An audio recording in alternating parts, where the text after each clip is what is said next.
खबर तमाशा शेयर करें पे नाज़रीन दौलतपुर सफ़न में जिते ऑस्ट्रेलिया के शहर मेलबोर्न में सिंधी सकाफती दिहाड़ो मल्हायो वियो आहे।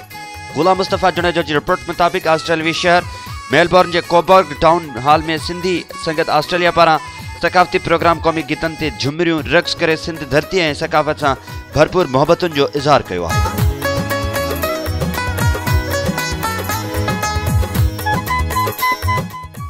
ऑस्ट्रेलवी शहर मेलबोर्न के कोबर्ग टाउन में हॉल में सिंधी संगत ऑस्ट्रेलवी में जी मेज़बानी हेठ सकाफती प्रोग्राम मुनक़िद किया वियो, जैमें ऑस्ट्रेलिया में रहंदड़ सिंधियन पंहिंजे भातियन ऐं ॿारनि समेत सकाफती लिबास ऐं टोपियो जरग पहिरे भरपूर शिरकत कई।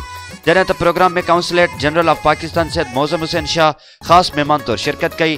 जॾहिं त प्रोग्राम के खिताब कंदे सिंधी संगत ऑस्ट्रेलिया के अगवानन हमाद भुरगड़ी, मैडम नाज़िश मेमण, मुसवरी कुरैशी, मैडम उरूज काजी, अब्दुल हसीब मेमण, फज़लुल्लाह शर, गुलाम रब्बानी डाहरी ऐं ॿियनि जो चवणु आहे त असीं सिंधी ख़ुशनसीब आहियूं जो 5000 साल क़दीम शाहूकार तहज़ीब जा वारिस आहियूं। असांजी सकाफ़त दुनिया में असांजी सुञाणप आहे। असीं पंहिंजी धरती ऐं सकाफ़त सां बेपनाह प्यार करियूं था।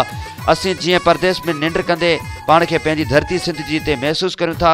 हुन चयो त सिंधी मीडिया जा मशहूर आहियूं जंहिं सकाफ़ती ईद मल्हाइण जो बुनियाद विधो, जॾहिं त प्रोग्राम में क़ौमी गीतनि ते झुमरियूं पाए रक़्स कयो वियो।